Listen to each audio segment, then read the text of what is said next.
Assalamu alaikum wa rahmatullah, j'espère que vous allez bien. La sourate que nous allons étudier aujourd'hui est la 76e du Coran. Composée de 31 versets, elle commence ainsi. S'est-il écoulé pour l'homme un laps de temps durant lequel il n'était même pas une chose mentionnable ? Ce verset m'a toujours impressionné par son exactitude, car nous savons aujourd'hui qu'une longue période s'est écoulée bien avant que l'homme ne soit créé. Quelle raison le pousse alors à s'enorgueillir et à se rebeller contre son Seigneur alors qu'hier il n'existait même pas, subhanallah. De surcroît, il a été créé de ce que vous savez. En effet, nous avons créé l'homme d'une goutte de sperme mélangée aux composantes diverses pour le mettre à l'épreuve. C'est pourquoi nous l'avons fait entendant et voyant. Comme l'explique Cheikh Saadi, cela signifie que l'homme a été créé d'une eau vile et répugnante afin de l'éprouver par la suite. Va-t-il se rappeler sa condition première et rester humble, ou va-t-il se laisser abuser par sa propre personne ? L'homme se divise donc en deux catégories. Tout d'abord, ceux qui sont reconnaissants envers les bienfaits d'Allah et suivent ses révélations. L'autre catégorie, ce sont les infidèles qui refusent l'obéissance au Créateur tout en étant ingrats pour ce qu'il leur a donné. Nous l'avons guidé dans le chemin, qu'ils soient reconnaissants ou ingrats. Allah cite alors la rétribution des uns et des autres à partir du verset 4. Ceux qui ont mécru seront enchaînés et jetés dans la fournaise ardente. Quant aux croyants à qui Allah fait miséricorde, ils bénéficieront d'une coupe dont le mélange sera de camphre, d'une source de laquelle boiront les serviteurs d'Allah et ils la feront jaillir en abondance. C'est-à-dire une boisson agréable mélangée avec un vin qui n'enivre pas.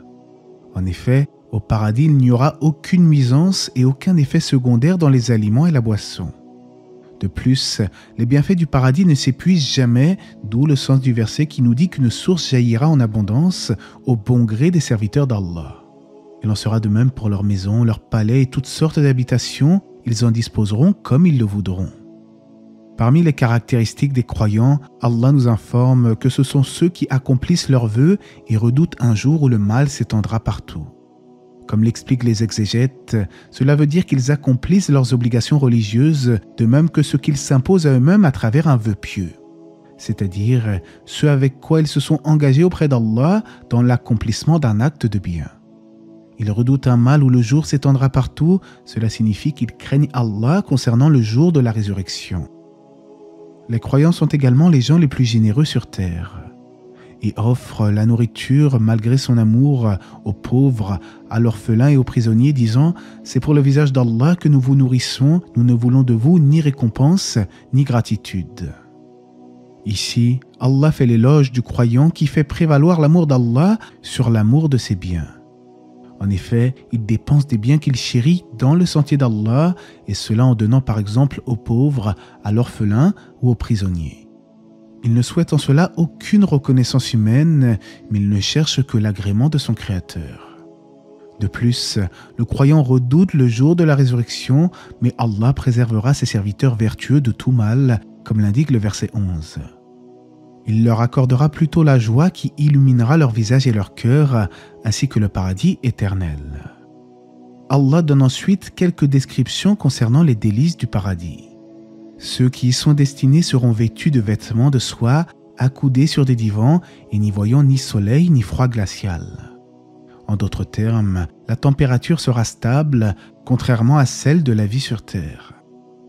Comme nous l'avons déjà vu sur la chaîne, la description du paradis est un excellent moyen de motiver les êtres humains avec certaines choses qu'ils connaissent. Mais il faut garder à l'esprit que la réalité de ces choses demeure inimaginable. Le paradis est décrit comme étant un vaste royaume avec des fruits de toutes sortes accessibles à tous. Il y aura là-bas des coupes cristallines dont le contenu a été dosé avec convenance. En fait, les croyants auront au paradis tout ce que leur âme désire, tous leurs rêves les plus fous deviendront réalité. Et quand tu regarderas là-bas, tu verras un délice et un vaste royaume. Lorsque nous prenons conscience de l'étendue vertigineuse de l'univers actuel, que dire du paradis dans l'au-delà ? Après avoir cité quelques descriptions du paradis, Allah nous dit dans le sens du verset « Cela sera pour vous une récompense et votre effort sera reconnu. Comme le commandent les exégètes, cela signifie que le peu que vous avez accompli sera récompensé par bien plus que cela, c'est-à-dire le bienfait inestimable et considérable du paradis. Après cela, Allah rappelle sa faveur à son messager alayhi salatu wa salam concernant la révélation du Coran. En vérité, c'est nous qui avons fait descendre sur toi le Coran graduellement.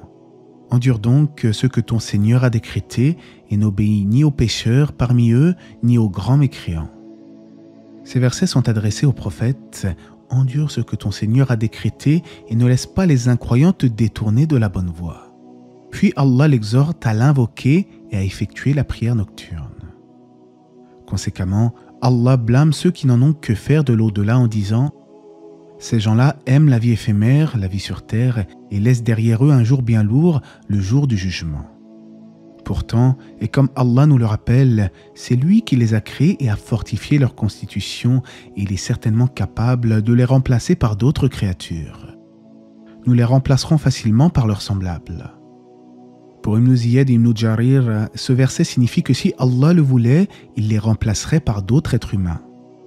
Puis Allah nous dit que ceci est un rappel, alors que celui qui le souhaite prenne le chemin qui mène vers son Seigneur. Cependant, vous ne saurez vouloir à moins qu'Allah veuille, et Allah est omniscient et sage. Et en effet, bien que nous disposons d'un certain libre arbitre, c'est Allah au final qui guide ou égare qui il veut, car, de par sa science parfaite, il sait qui mérite d'être guidé et qui ne le mérite pas. De surcroît, et comme l'indique le dernier verset de la sourate, il fait entrer qui il veut dans sa miséricorde, et quant aux injustes, il leur a préparé un châtiment douloureux. En définitive, la sourate Al-Insan met en avant la responsabilité de l'homme face à son destin. Il est libre de choisir entre la foi et l'ingratitude, entre le bien et le mal. Il doit tout de même prendre conscience qu'il ne se guide pas de lui-même, car c'est Allah qui guide ou égare qui il veut. Et celui qu'Allah guide, nul ne peut l'égarer, et celui qu'Allah égare, nul ne peut le guider. Nous avons vu également avec le premier verset qu'un long laps de temps s'est écoulé, tandis que l'être humain n'était même pas encore une chose mentionnable. La sourate nous rappelle aussi les caractéristiques des véritables croyants. Ils sont généreux et offrent de leurs biens, malgré leur amour, aux nécessiteux, et cela en ne cherchant que la face d'Allah. Et Allah sait mieux, j'espère que ce rappel vous aura été profitable. N'hésitez pas à revenir à la playlist Tafsir pour suivre tous les épisodes. Que la paix et les bénédictions d'Allah soient sur le prophète, sa famille et ses compagnons.